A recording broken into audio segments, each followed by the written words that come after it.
Hey everyone, welcome back. I hope that your year is starting off really well. Thank you for taking a few minutes to listen in on this. This is a strategy I used last year with the special education teachers where I would send out 10 to 15-minute clips for them, and people really liked it. It's a good way to get timely information out. I have a few things I wanted to get out to you before school started, so I thought this might be a good way. So if I can get this to work. Okay. I wanted to first make you aware of an in-service that we have going on next week. Every year, we do a fall in-service where we get all the special education certified staff together. That's next Tuesday from 12:15 to 2 o'clock at the Blue Earth High School. And well, it actually goes from 12 to 3:30 that we have them together, but from 12:15 to 2 o'clock, we're going to have two speakers from South Central Service Cooperative come in and talk about giving students feedback. This feedback is going to be our focus for this coming year. And the reason we're using feedback as our focus is because there's high research, of course, for all students about the importance of feedback. But particularly for students with disabilities, it has a significant impact.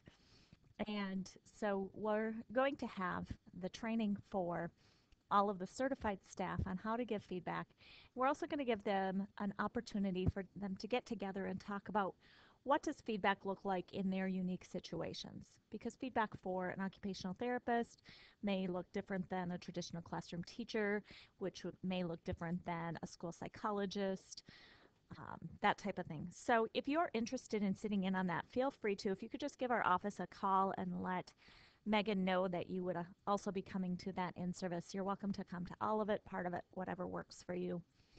Um, then, in order to help support the special education teachers as they continue to work on improving their instructional feedback, we're giving a few additional resources to teachers. Another one is our Facebook page. If you want to like the Southern Plains Education Cooperative Facebook page, we've had it for a few days is all.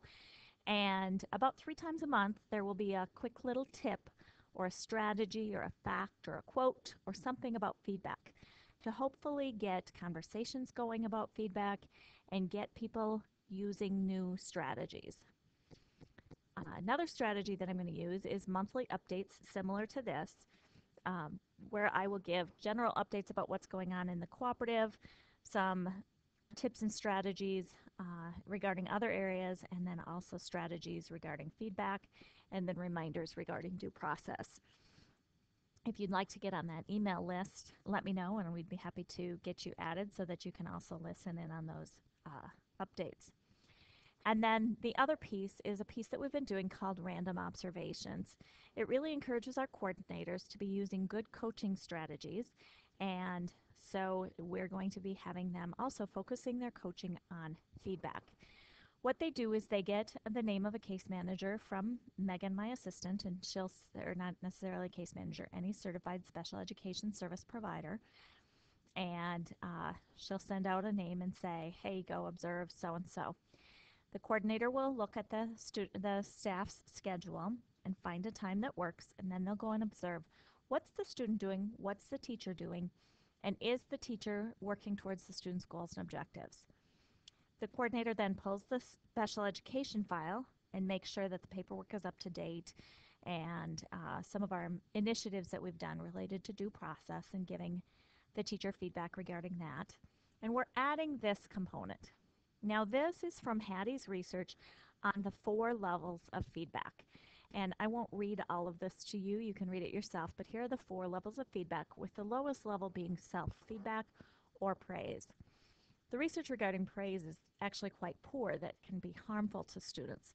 So we want to move them to the higher levels of task process or even self-regulation. And then we will have the coordinator indicate which type of feedback they identified and give an example of that. And then we're also going to have the coordinator write down what date they sat and discussed this with the teacher and kind of a summary of what the teacher is working on and continuing where that's going. Another initiative we have is the significant shortage of special education staff. If you aren't aware, there's a significant problem we have going on. So we do have a cohort with St. Mary's University, but I really need your help. The first thing I need is please help spread the word that there is a significant shortage of special education teachers. And be careful if you have positions open, if somebody applies that has a 4-year degree in something, not education or elementary ed, is not licensed in special ed.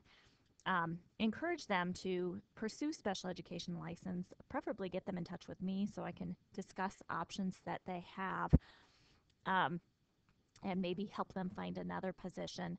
But we really want to be careful not to tell them that there's no possibility they would ever get a job until they are licensed, because the reality is that we have a lot of people working in the cooperative that are not licensed in special education, and we get them variances or community expert licenses.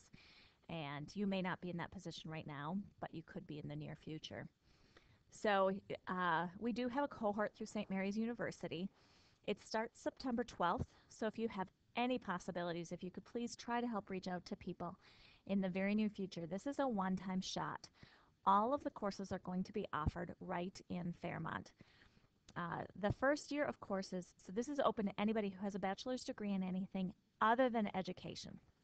The reason why it's other than education is the first year of courses are all the general pedagogy courses that somebody licensed in education has already taken. They will be offered on Saturdays from like 10 to 3 or something like that. It's a few Saturdays a quarter. And so, and then after that, all the courses are online to pursue either EBD or LD licensure, and this, individuals will walk out with a master's degree when they have completed. The second thing that we're going to try to do to support districts in identifying special education teachers is our Facebook page. So help like our Facebook page, promote it out there. If you have connections with colleges, let's try to get some students on our Facebook page so that they can see the great things that we have going on, and then we can also promote the job postings that we have. So when people have positions open, let me know. I'm happy to help promote that through our Facebook page, and hopefully that will encourage some additional applicants. I'm going to be working with Mankato State in a variety of ways, trying to reach out to them and see if we can work together in some way to try to help increase our applicants in special education. Then the other thing that I ask is your support in, if you have any ideas, if I can help you with it, but a way to promote high school students to go into special education. Many of our special education staff tell how they got into special education because they were a teacher assistant or mentored or were a peer support for students with disabilities when they were in high school. And that can be a really great opportunity. So if you need any support setting up a teacher assistance program, I did one when I was a senior. I spent an hour a day in the special education classrooms, and I wrote a journal daily and wrote a couple of papers, and I was able to get credit for that course. And it was a significant piece of why I went into special education, and as I said, many of our staff report the same thing. Or if you have students that have recently graduated that have expressed that they are going to be going into special education, if I could get contact information for them, I'd be happy to reach out to them regularly over the next 4 years in order to remind them that they can come back to the area and focus on and come back and work in special education, and happy to help get them connected with the right position.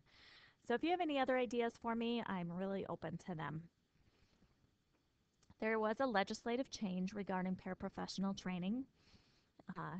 Previously, it required that paraprofessional training had to be available to paraprofessionals annually.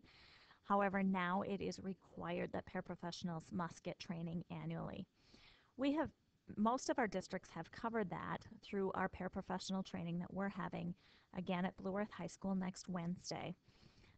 However, many of the districts have not required that paraprofessionals attend the training.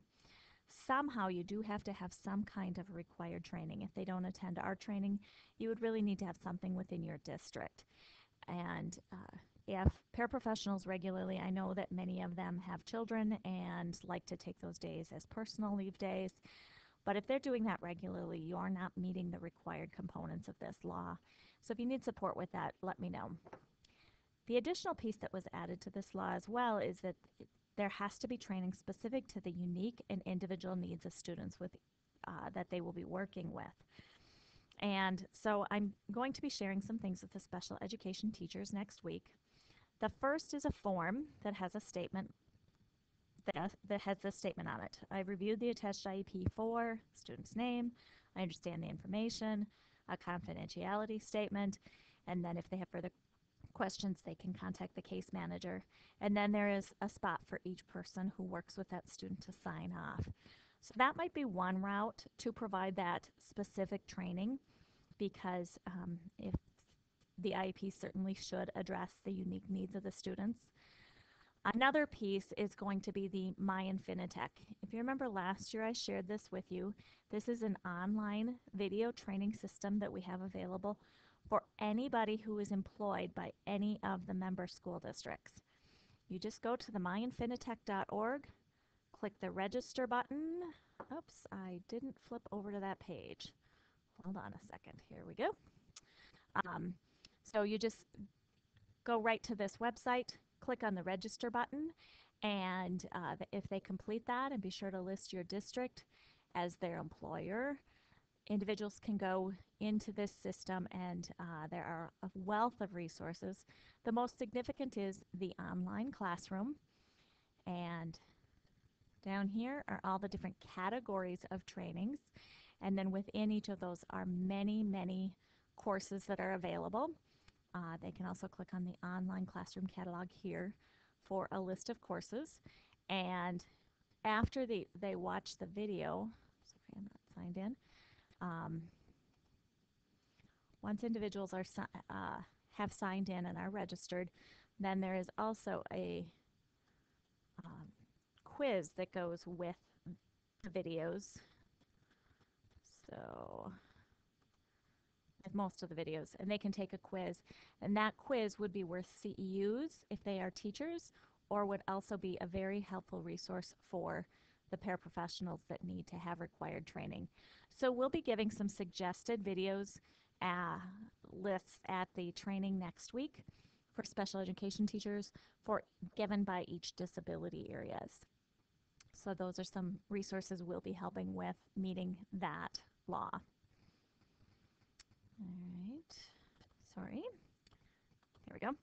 I also wanted to remind you about this team meeting sign-in form, and there is a change regarding this. We implemented this about a year ago. It replaced a number of other forms, and we ask everybody to sign in on this. The special education teachers are supposed to be covering each of these items at the IEP meetings.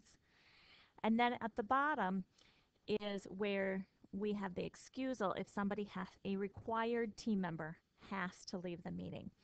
Now the required team members are a general education teacher, the special education teacher, and the school administrator or district representative.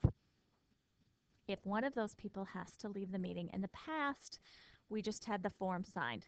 However, we have now learned that MDE has interpreted this, that even if somebody is leaving 5 minutes early from the meeting, they must share their information in writing. So here is what I'm recommending. Let's say you're the district rep at the IEP meeting and you have to leave. There's 5 minutes left in the meeting. Okay, really, what do you have to share at that time? What you could do is you could just flip the page over, write on the back of the page some kind of statement such as, I feel the team has addressed all areas of concern I have at this time. Please contact me if you have any questions, or something to that effect. And then the parent would need to sign the form. But the team member does need to put their information in writing, even if it is just for part of the meeting. And here is my contact information. If any of you have any questions, concerns regarding anything in the video or anything else as you start your year, please don't be afraid to holler. And I wish you the best of luck. Hope you have a great year. Thanks.